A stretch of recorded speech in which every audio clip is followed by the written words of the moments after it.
Eat 1 gram of protein per pound of body weight. Sounds simple, but most people struggle to hit their daily protein target without forcing down plain chicken and protein shakes. In this video, I'm showing you a full day of eating my weight in protein with 0 restrictions. First, a copycat recipe of KFC's original honey barbecue chicken tenders. I'm going to show you the exact secret recipe for KFC's blend of 11 herbs and spices. Would be a cool video. Sadly, I don't have the exact recipe, but I got a good consolation prize for you. So we're gonna be whipping up some KFC honey barbecue chicken tenders. Now what's nice is this is actually a very simple recipe to make, so it's great if you're in a pinch, if you don't have a lot of time, or if you're just lazy and don't like cooking. I personally love cooking, but hey, to each their own. Now first things first, we're gonna start out with our breading. So right onto the food scale, we're gonna set our little bowl, zero it out. I cannot stress enough, every video I'm gonna keep harping at you until it becomes second nature. Use your damn food scale. Measure your ingredients. Be accurate with your portion sizes. We're gonna pour in 1 serving, which is 39 grams. So literally all I'm gonna do, pour in until the number reads 39. It is as simple as that. Now with this glove that I'm already using because I'm gonna be handling raw chicken, all we're gonna do is reach in and just give them a nice crunch. We want these small, and if it's a whole Special K, it's not going to stick as well. Now you could do this in a blender, but this is big and puffy enough where honestly just crushing it with your hand is totally fine. It's a little less work, a little less dishes to clean too, and I'm already wearing a glove, so hey, I might as well. Now we're gonna transfer these onto a plate because we're gonna reuse this bowl in a second. You'll see why. Now back onto our food scale with the same bowl, again, zero it out. We're gonna pour in a 1/4 cup of some low-fat buttermilk. You could use an egg wash. I have actually started shying away from using an egg wash. I think this version honestly works better. It really gives you that authentic kind of buttermilk chicken feel. Now we've got our little station all set up. It's time to bread the chicken. So you can see here, as I harp on you all the time about prep your ingredients ahead of time, measure out your portion sizes, just takes a few minutes to prep them, trim them, do it all. But you do this at the beginning of the week, I promise you, you will thank yourself by the end of the week. So you can see I've got already trimmed slices of chicken breast here. So into my air fryer, I'm gonna do a quick little spray of my 0-calorie avocado oil, just to make it not stick. And then each chicken, I'm literally just going to give a big dunk, and then it just dredges right through. And literally all you're gonna do is just repeat this process until this entire plate is used up, until all your buttermilk is used up. Look how nice and breaded that is. When that crisps up, that's going to give you a very, very close resemblance to that classic KFC fried chicken sort of texture. Now real quick, while I'm dredging the rest of these, I just want to take a second to say why it's so important for me to be as accurate as possible when it comes to macro-friendly eating. If you're gonna recreate the taste of a McDonald's burger, you gotta do it right. Either do it right or don't do it at all. Because if it doesn't work, what ends up happening is you just have a shitty version of the food you were craving. When I first started out, I would give my friends and family recipes that I had made and I would make them for them. And the worst compliment I ever got was, "So how is it?" "Oh, it tastes healthy." Oh, God, that means you hate it. The more accurately we can match the taste and the sensation of the real thing, the less you're going to crave the real thing, and the more you're going to stick to the calories and macros that are going to get you the body you want. Now look, is this going to taste exactly as good as KFC? No. Is any macro-friendly recipe going to taste exactly as good as the real thing? No. But think about it this way. Would you rather eat like a monk 5 days a week and have 0 flexibility, 0 enjoyment, 0 taste, 0 anything, and then Saturday and Sunday go completely nuts and binge out and end up Monday exactly where you started and be caught in this never-ending cycle? That's why we call it yo-yo dieting. The scale goes up, scale goes down, but you never go anywhere. Or would you rather have a pretty close match every single day of the week?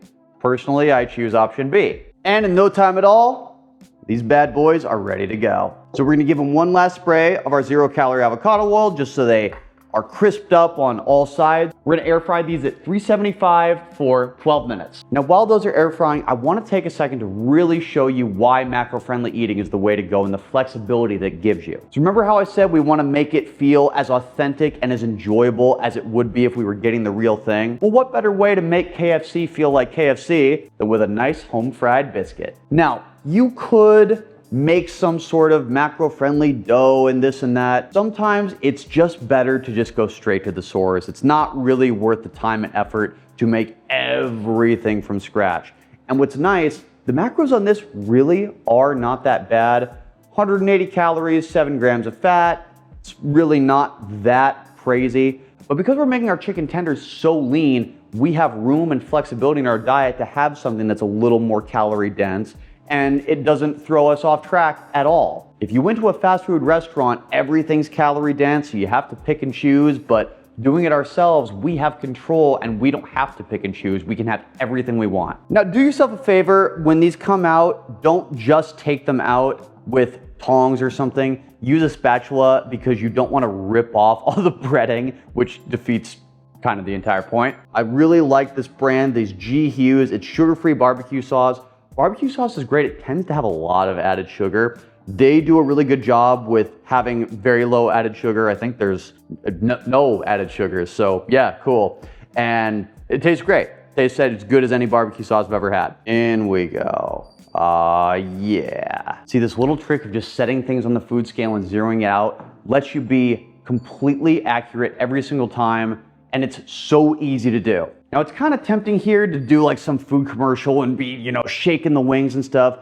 You really don't want to do that. You want to just go kind of gentle because, again, we don't want to rip all of that breading off. So we're just kind of swirling around just to get everything like evenly coated. And before we plate up, I mean, like, you just got to take a look at one of these things. Man, that is like juicy AF. It's finger licking good. I don't know about you, I miss the Norm Macdonald Colonel Sanders. I'm so ready for these. I mean, it's so crazy to think that you can literally just with a few ingredients basically recreate something that most people go absolutely crazy for, and it hits your calorie goals, and it hits your protein goals, and it hits your fat goals, and it hits all these things. Most people treat KFC and things like that as a special occasion. Now you can treat them like every occasion. All right, taste test, here we go. Oh,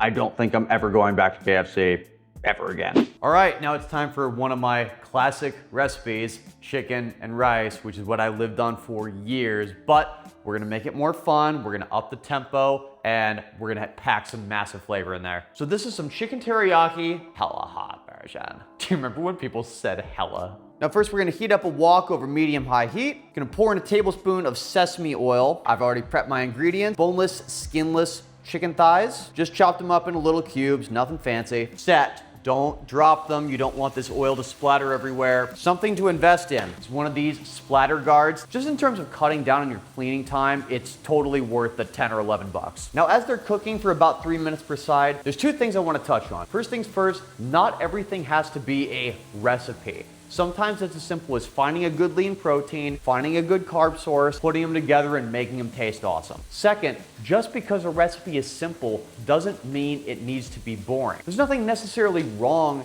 with chicken, rice, and broccoli, for example, but there is something wrong with making it taste like a piece of cardboard instead of making it taste awesome. Just because it tastes good doesn't mean it's unhealthy, and just because it tastes bad doesn't mean it's healthy. All right, timer just went off. Let's see how we're doing. Give these a flip, and you can see here on the other side the color, what that does. Just that tablespoon of sesame oil, it makes such a huge difference. There's nothing worse if you're doing chicken teriyaki than soggy chicken teriyaki. It's not crispy. It's just like, it looks like it came out of a plastic container 30 seconds ago, which sometimes it very well could have. That high heat combined with a little bit of oil gives us such a good color. Now, I know I harp on chicken, rice, and broccoli all the time. Here's the thing.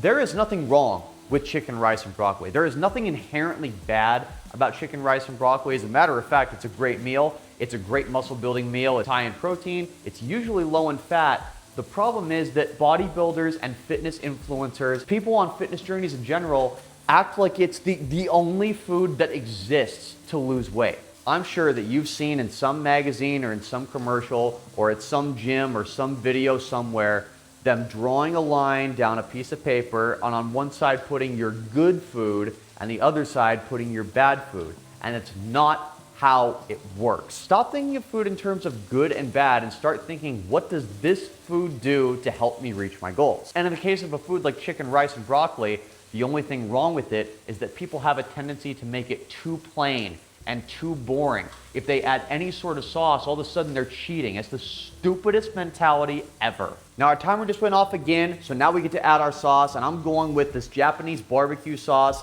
hella hot, hence why I did that goofy little intro. It's got great heat, it's got great flavor, and it leads me to another point. Just because it's chicken teriyaki doesn't mean it has to be the same chicken teriyaki that you've eaten time and time again. I'm always on the lookout for new sauces, new flavors, new marinades, because I want to keep things fresh as long as possible, because I want to stick with it as long as possible. All right, in goes 1/4 cup. And we're just gonna reduce this heat, and as it cools down, look at how glazed and perfectly, this looks like so authentic, and I guarantee it's gonna taste awesome. Now it's time to plate up. Pull up, make a meal. Now I could have made some rice from scratch, but one, because I had them left over, and two, they're easy as hell.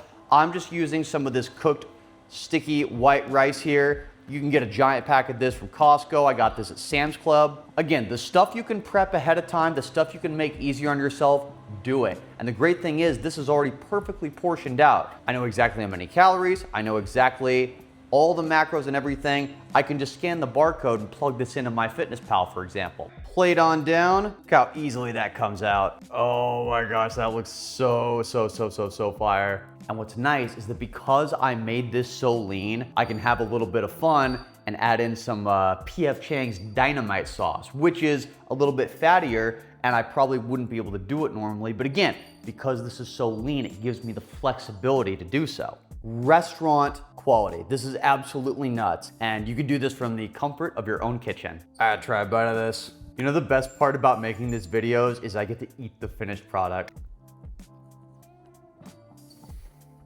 Woo! Oh man, hella hot, they weren't kidding. It's got some good heat. If you like spicy, oh, you gotta make this. All right, first things first, we're gonna preheat our oven, 350. Next, we're gonna take green apple. Now we're gonna weigh this out on the food scale because we wanna make sure, no, I'm just fucking with you. It's a green apple. Just 1 serving size is an apple. Just slice an apple. It's good to make sure that we're portioning things correctly. You do wanna be a bit careful about not becoming obsessive. You don't need to like weigh out to the gram the apple. The only reason I weigh fruits and vegetables on the food scale, typically the only time I do is if I'm following a recipe that calls for like 1/4 cup of apple, and I don't want to add 2 cups of apple because then the recipe is going to be messed up. But as a general rule, fruits, vegetables, they're typically so low in calorie, it's not really worth obsessing over them to the gram. Just keep it simple. We're gonna add our apples into a bowl after we fill our bowl with a little bit of cinnamon honey butter. You could get some butter, get some honey, get some cinnamon, but I'm always looking for ingredients and foods at stores to try to make things easier on myself. And I found a great one at my local Sam's Club, this cinnamon honey butter. I was a little curious when I bought it if it was gonna have like, oh, dextrose 597, polyglucose, whatever. I personally don't give a shit about those things. If it sounds good, I buy it. I don't really freak out about the chemicals. But if you do care, all it has is butter, powdered sugar, honey, brown sugar syrup, and cinnamon. If you care about that sort of things, it's clean. Now we are going to use the food scale for this because we're gonna do 2 tablespoons, which is 22 grams. So again, we zero out, throw it in, 22.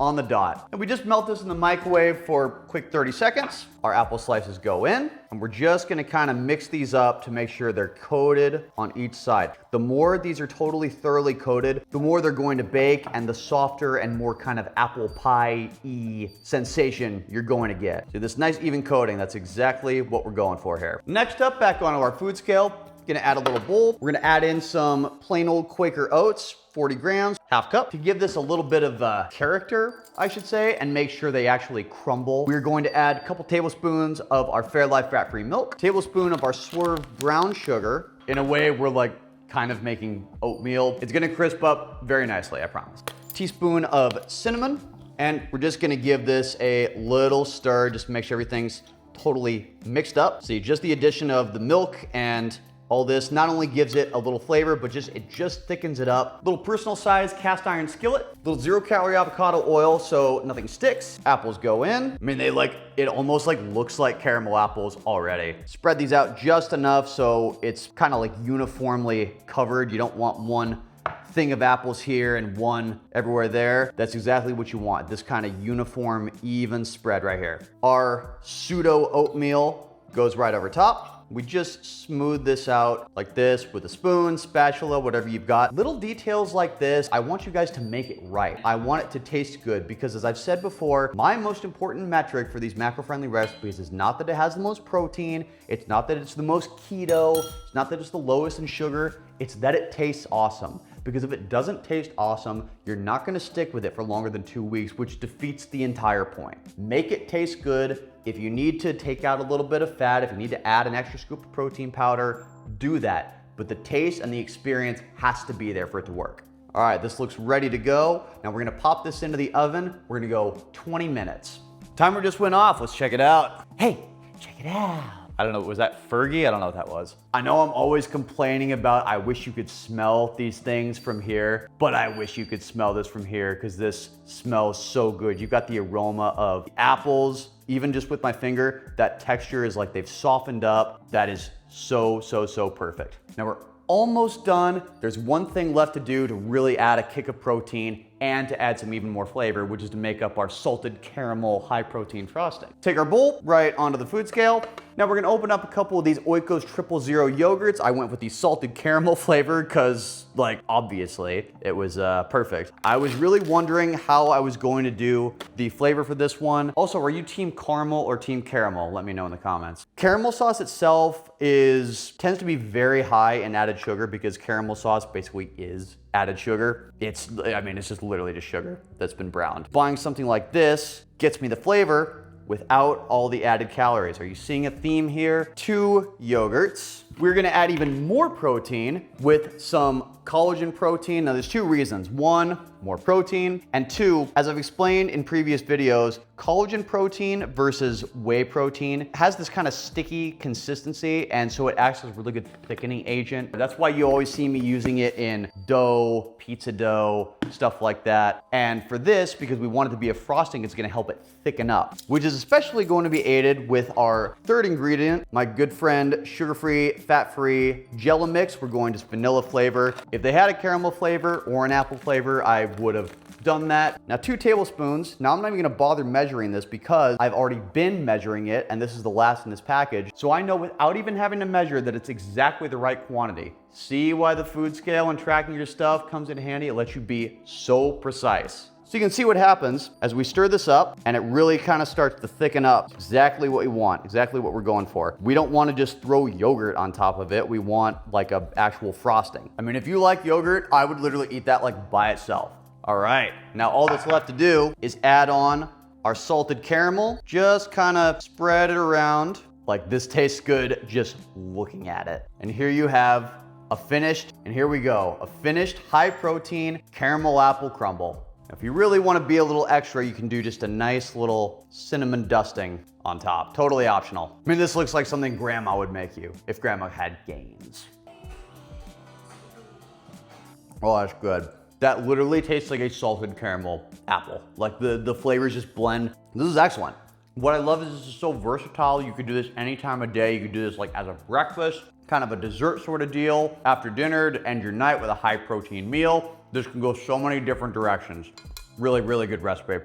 All right, everybody, that's it for this video. Thanks again for watching. Before I go to town on this, I just want to remind you that if you're liking this series, make sure to like and subscribe for a new video every week. I'll see you next time.